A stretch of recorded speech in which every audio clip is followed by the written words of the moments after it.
할렐루야. 우리 옆에 분들과 잠시 말씀 듣기 전에 사랑하도록 하겠습니다. 하나님은 당신을 사랑하십니다.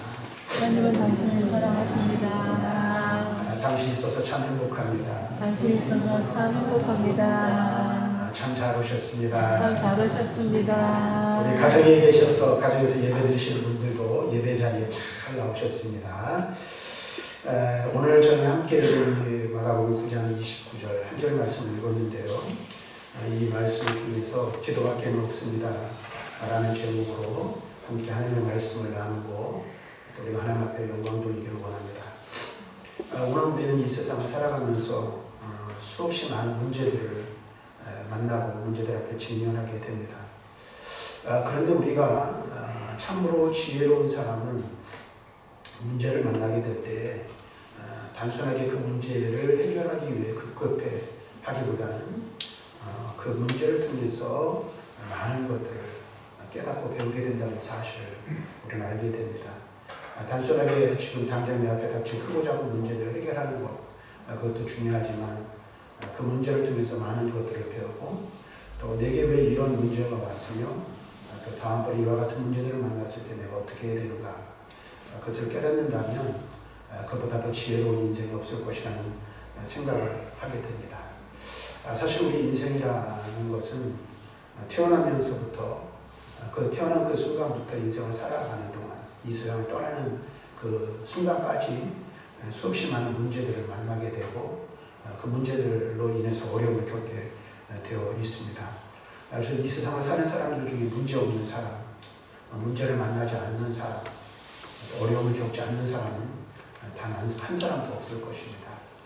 다만 문제의 크기와 삶의 상황이 조금씩 다를 뿐이라는 것이죠. 또 우리가 가만히 우리의 인생을 뒤돌아보면 우리가 정말 지금 우리가 코로나의 위기 속에서 이게 언제쯤 끝날까 전전긍긍하면서 우리가 지금 애쓰고 있지만 이보다 더 큰 어려움들도 우리가 겪은 적이 있고 또 그 어려움 속에서 우리가 그것을 지혜롭게 잘 극복했던 때도 있다는 사실을 우리는 알 수가 있습니다.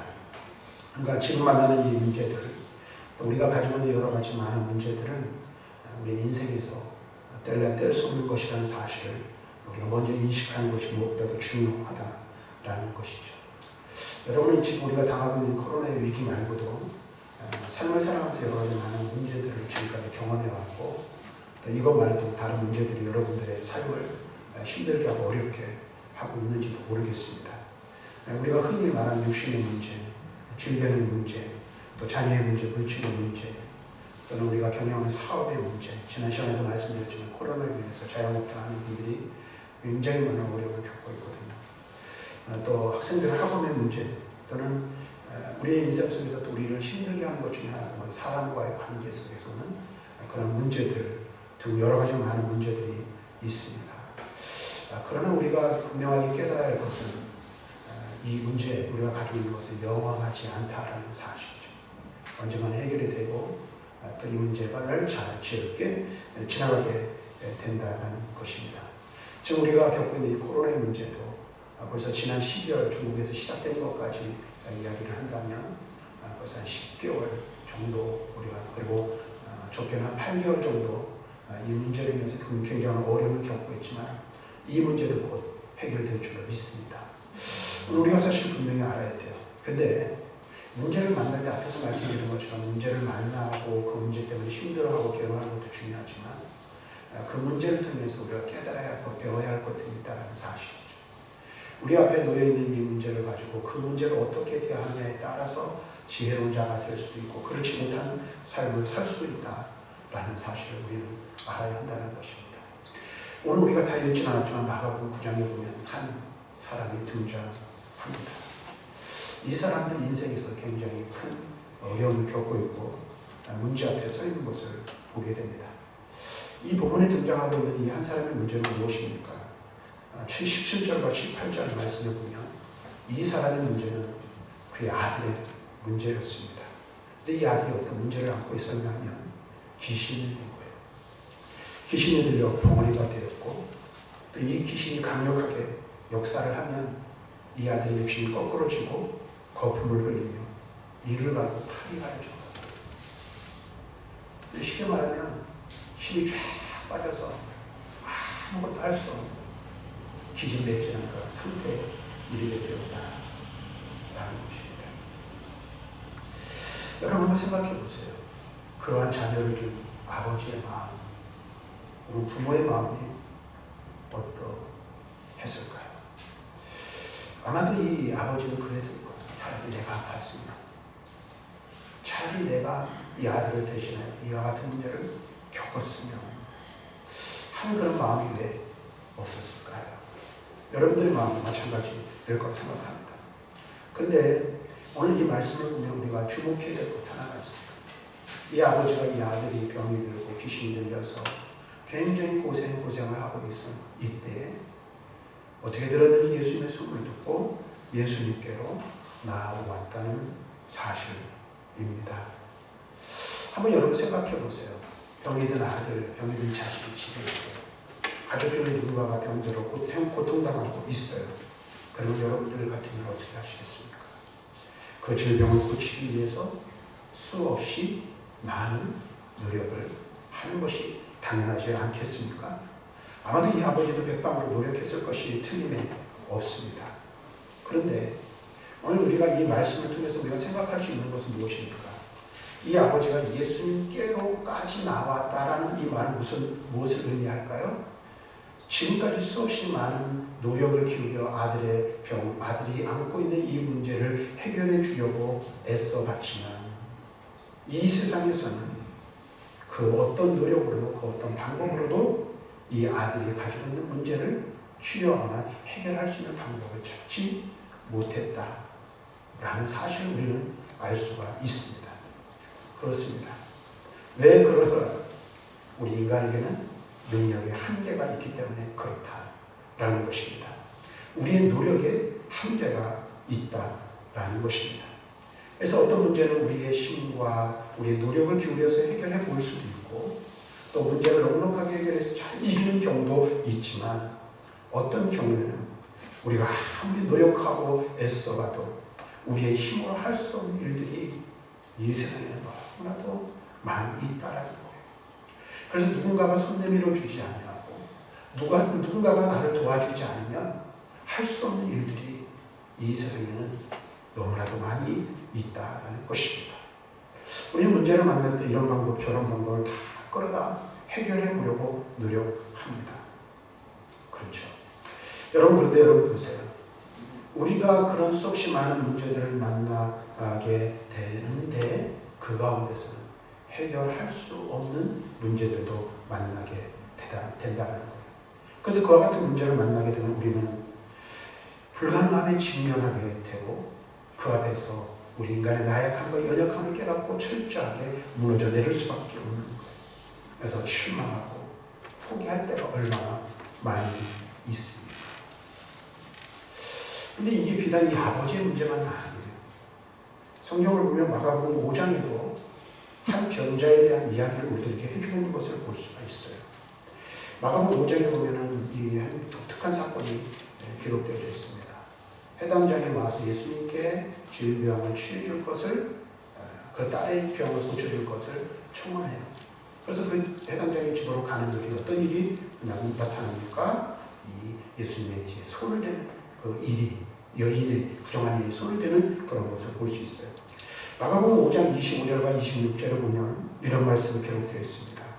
12해를 혈루증으로 알아온 한 여자가 있어 많은 의사에게 괴로움을 받았고 가진 것도 다 허비하였으되 아무 휴령이 없고 도리어 더 중하여졌던 차에 라는 말씀이 있습니다.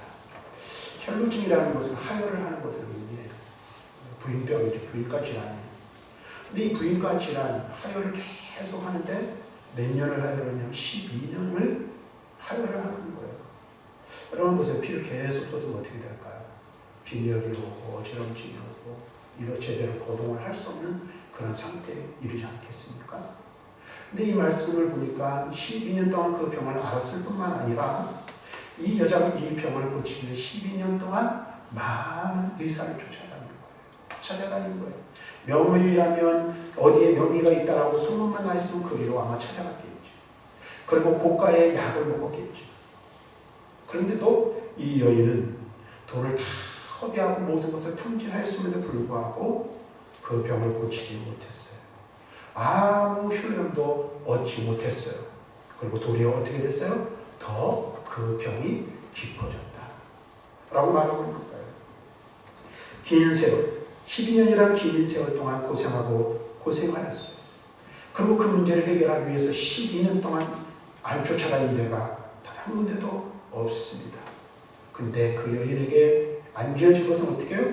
도리어 그 병색이 더 깊어진 것, 그것밖에 얻은 것이 없다고 말하고 있는 거예요. 자, 근데 보세요. 아들의 질병 주신들 이름으로 인하여 파리에 간 그 아들을 보면서 괴로워하던 그 아버지, 12년 동안 많은 병자를, 많은 그 병으로 인하여서 많은 의사를 쫓아다녔으나 어디에서도 그 여인의 질병을 치료하고 그 여인이 안고 있는 문제를 해결할 수 없었던 이 여인, 그리고 이 아이의 아비가 누구에게로 나아갑니까? 예수님께로 나아가고 예수님 가까이 간 거예요. 오늘 말씀을 보면 오늘 이 아이의 아비가 예수님께로 나왔을 때 결론부터 말씀드리면 어떤 은혜를 경험합니까? 아무도 그 아들의 질병을 치유할 수 없었던 그 질병이 예수님께로 나오자 곧바로 해결되었다 라는 말씀을 본문은 기록해 주고 있습니다. 이것이 바로 예수님의 능력임을 우리는 믿어야 할 것입니다. 이 아이의 아비가 예수님께로 나아갔고 주님께 부르짖어 간구할 때 예수님께서는 그 아이의 질병을 바로 치료하여 주셨어요. 인생의 문제를 바로 해결하여 주셨어요. 10배를 혈루증으로 앓던 이 여인도 마찬가지로 즉시로 고침을 받은 줄로 믿습니다. 오늘 사랑하는 성도 여러분, 우리가 이 말씀을 통해서 먼저 깨닫고 먼저 배워야 할 것이 무엇입니까? 인생의 문제를 만났을 때 크고 작은 문제를 만날 수 있어요. 어려움 앞에 있을 수 있어요. 우리의 힘으로 도저히 해결할 수 없어서 어찌할 바를 몰라 실망하고 좌절하며 낭망할 때가 있을 수 있다는 거예요. 그때 우리는 어떻게 해야 합니까? 좌절한 자리, 낭망하는 자리에서 일어나서 예수님께로 나아가야 할 줄로 믿습니다. 예수님께서 우리의 모든 문제를 해결하실 수 있는 유일한 분이십니다. 우리의 모든 것들을 해결하실 수 있는 능력이 한이 없으신 분이십니다. 여러분 보세요. 우리가 해결할 수 없는 영원한 죄의 문제를 해결하신 이가 누구이십니까? 바로 우리 예수님이세요. 우리를 대신하여 십자가에 죽으시고 우리의 죄와 모든 허물을 다 그분이 우리 대신 지시고 십자가에서 죽으심으로 저와 여러분의 영원한 죄의 문제를 해결해 주신 그 분께서 뿐만 아니라 우리를 사랑하셔서 죄악 가운데서 구원하시고 하나님의 거룩한 자녀 거룩한 백성 삼으시기 위해서 그 아들을 주시기까지 우리를 사랑하신 그 하나님께서 우리가 그 하나님 앞에 나아가고 그 예수님께 나아가 우리의 문제를 내려놓고 그 하나님 앞에 기도하면 우리 하나님께서 우리 예수님께서 우리를 외면하시겠습니까? 우리를 사랑하셔서 우리의 인생의 모든 문제, 죄의 영원한 문제를 해결하신 그분께서는 우리의 기도를 들으시고 우리의 부르짖음에 응답하실 줄로 믿습니다. 인생의 문제 해답이 어디에 있습니까? 예수님께 있는 줄로 믿습니다. 우리가 해결할 수 없는 그 크고 어려운 문제들도 우리 주님 앞에 가지고 나아가며 주님께서 다 해결해 주실 줄로 믿습니다. 제가 설교를 준비하면서 보니까 복음성가 중에 이런 복음성가가 있더라고요. 넘지 못할 산이 있거든 이라는 복음성가가 있어요. 넘지 못할 산이 있거든 주님께 맡기세요. 넘지 못할 파도 있거든 주님께 맡기세요. 우리가 가야 할 길은 멀고도 험하여 허덕이며 가야 하는 우리 인생인데 이럴 땐 우리를 누굴 의지하나요? 주님밖에 없어요. 나는 그 길 갈 수 없지만 주님이 되신가요? 사랑하는 성도 여러분, 우리가 질 수 없는 죄의 짐을 그 대신 져주신 주님께서 우리의 인생의 모든 문제를 가지고 주님 앞에 나아갑니다. 우리가 넘지 못할 산, 넘지 못할 파도와 같은 큰 인생의 문제를 가지고 주님 앞에 나아가면 우리 주님께서 우리 대신 그 문제를 해결해 주시고 우리와 함께 큰 파도를 넘게 하실 줄 믿습니다. 그래서 우리 주님께서 우리에게 말씀하세요. 마태복음 11장 28절 우리가 잘 아는 말씀입니다. 수고하고 무거운 짐진 자들아 다 내게로 내가 너희를 쉬게 하리라. 우리 인생의 무거운 짐, 우리의 어떤 그 능력으로도 힘으로도 해결할 수 없는 그것을 주님 앞에 가지고 나아가요. 누가 해결해 주시겠다 말씀하세요? 주님께서 해결해 주시겠다.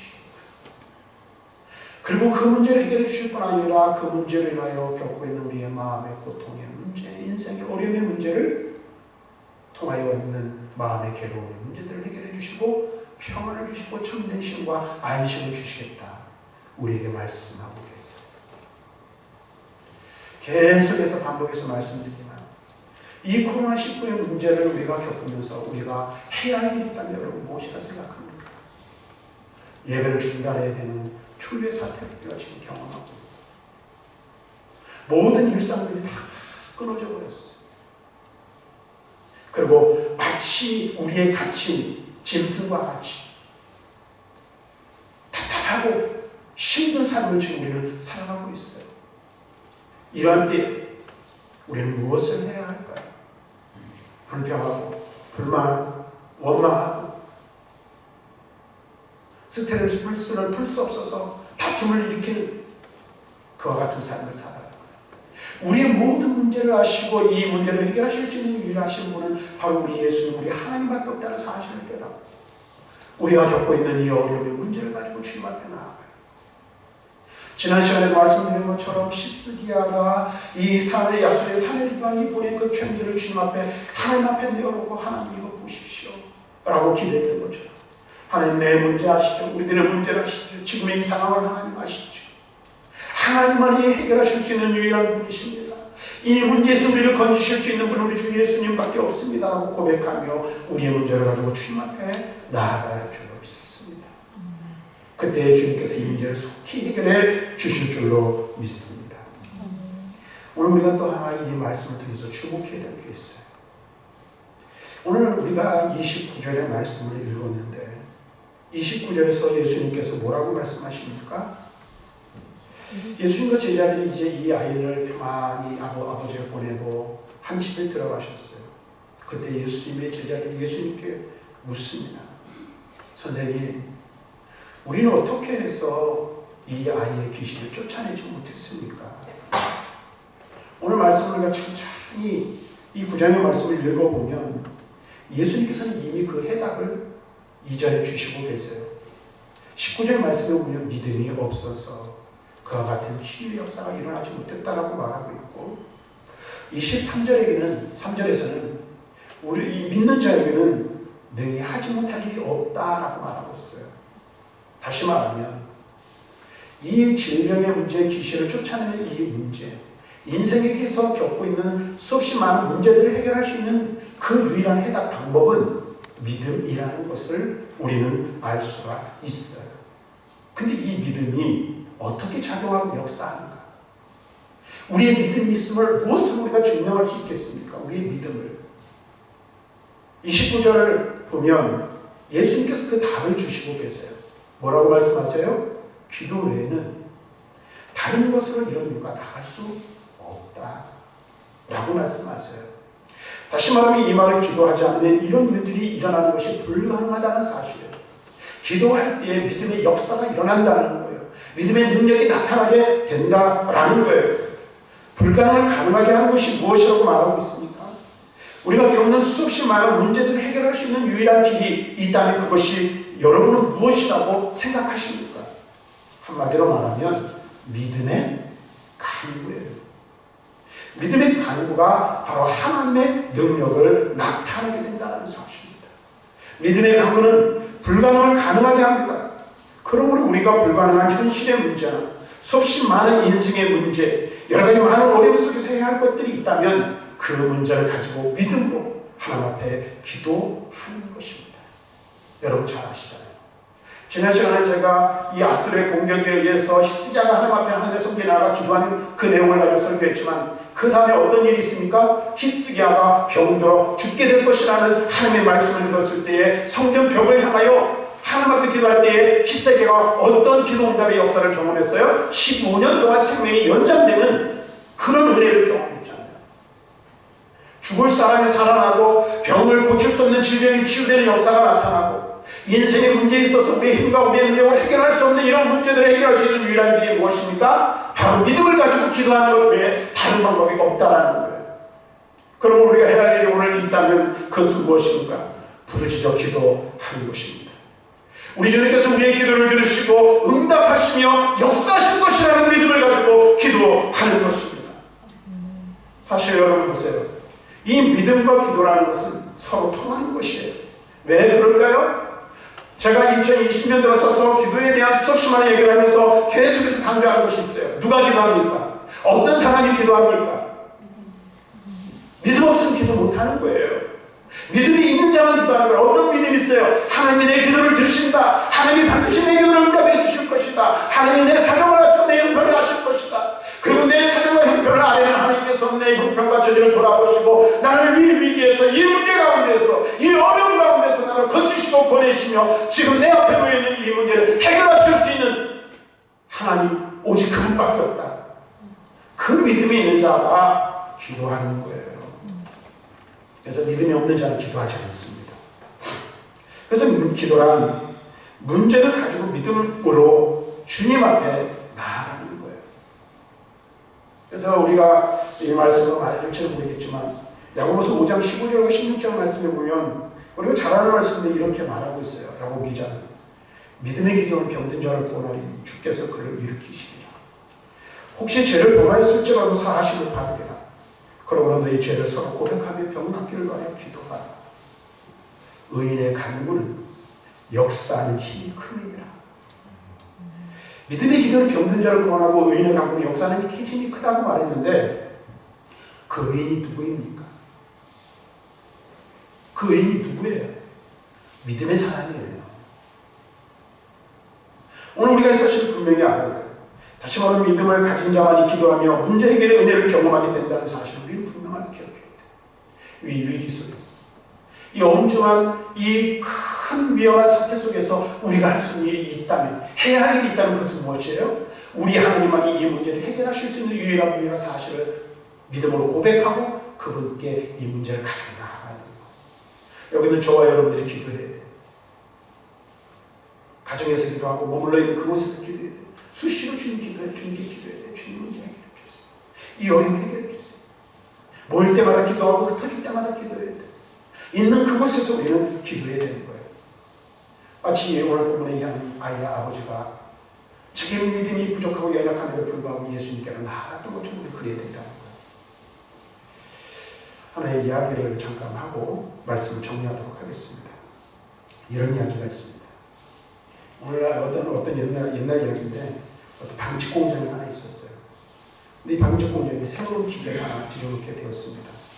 근데 이 기계는 최신식 기계이고 고가의 신제품이었어요. 그래서 아직 그 공장에는 이 기계를 능숙하게 다룰 수 있는 사람이 공장장 외에는 한 사람도 없었습니다. 그래서 이 공장장이 이 직원들에게 기계를 들여놓고 기계를 사용하는 이 직원들에게 직공들에게 부탁을 합니다. 여러분, 이 기계를 사용하시다가 혹시 문제가 생기면 즉시 비상벨을 눌러 멈추시고 저를 불러주십시오. 그러면 제가 와서 도와드리겠습니다. 근데 어느 날 한 직공이 일을 하다가 그만 실이 엉켜버리는 거예요. 근데 실 엉킨 것 중에 별거 아니잖아요. 그래서 이 직공이 생각하기를 이 정도면 내가 해결할 수 있겠지 하고 이 실을 엉킨 실을 불러보고 고쳐보려고 하는데 기계가 낯설어서 문제가 해결되지 않는 거예요. 그리고 점점 실은 더 엉키고 꼬여서 이 기계가 이게 망가지기 직전에 이르게 된 거예요. 그제서야 어쩔 수 없이 상황이 악화되자 비상벨을 누르고 공장장을 불렀습니다. 그리고 공장장에게 이 직원이 이렇게 말하는 겁니다. 공장장님 죄송합니다. 제가 최선을 다해봤는데 도저히 할 수가 없어서 공장장님을 불렀습니다. 근데 이때 공장장이 이렇게 이야기를 했습니다. 당신이 최선을 다했다고요? 문제가 생겼을 때 당신의 최선은 나를 부르는 것이었습니다. 라는 이야기를 했다는 거예요. 여러분 보세요. 이 본문의 말씀에 보면 이 아버지가 최선을 다하지 않았을까요? 그동안? 귀신 들려 병들고 파리에 간 그 아들을 보면서 그냥 방치했을까요? 그러진 않았을 거예요. 그렇잖아요. 여러분들이 인생을 살아가면서 여러분들이 일을 서투르게 하거나 최선을 다하지 않는 일들이 있던가요? 그렇지 않잖아요. 큰 일이든 작은 일이든 우리는 최선을 다해서 그 일들을 해결해 나가잖아요. 삶을 살아가잖아요. 자, 그런데 보세요. 우리 그리스도인이 이 세상을 살아가면서 우리에게 주어진 일에 최선을 다하는 것도 중요하지만 문제 앞에 만났을 때 최선을 다하는 것이 무엇일까요? 그것은 바로 주님께로 나아가는 거예요. 주님께 우리의 문제를, 우리의 삶을 맡기는 것이 최선인 줄로 믿습니다. 기도는 하나님 앞으로 나아가는 거예요. 하나님 앞으로 나아가는 그리스도인의 행위라고 말할 수 있어요. 뿐만 아니라 이 기도한다는 것은 우리의 믿음의 정체성을 드러내는 거예요. 내가 그리스도인이다라는 것을 드러내는 거예요. 고백하는 거죠. 왜요? 왜 그것이 우리의 믿음의 정체성입니까? 우리 하나님과 우리 주 예수 그리스도께서 나를 구속하셔서 구원하여 주셔서 그분이 친 내 아버지가 되시고 내 위로자가 되시잖아요. 내 삶의 주인이시잖아요. 그러면 내 삶의 모든 것들을 맡기는 그것이 우리의 삶에 합당한 태도예요. 근데 기도라는 것이 무엇입니까? 주님이 나의 주님이시고 하나님이 내 아버지 되심을 고백하는 하나의 행위라고 말할 수 있는 거예요. 우리가 인생에 있어서 여러 가지 많은 문제를 만나고 어려운 일이 있을 때 육신의 부모를 의지하는 것처럼 우리의 인생의 문제를 가지고 우리가 나아갈 때 내가 해결하려고 애쓰는 것이 아니라 그와 같이 내버려 두시지 않으시는 하나님 아버지가 계심을 믿고 고백하며 그분께 나아가는 것. 그것이 믿음이고 그것이 바로 기도인 줄로 믿습니다. 사랑하는 성도 여러분, 이 세상을 살아가는 우리에게 정말로 필요한 것, 꼭 있어야 할 것, 할 수 있는 것, 해야 하는 것은 기도밖에 다른 것 없다는 사실을 꼭 기억하시기 바랍니다. 이 어려운 상황 속에서 이 문제를 해결하실 수 있는 분도 하나님 한 분밖에 없음을 기억하시고 우리 하나님 앞에 기도함으로 나아가 우리 모두가 있는 그곳에서 하나님 앞에 간절히 기도합니다. 이 기도가 하나님의 능력과 역사로 조속하게 해결되어지는 은혜를 경험하는 저와 여러분이 되시기를 주님의 이름으로 간절히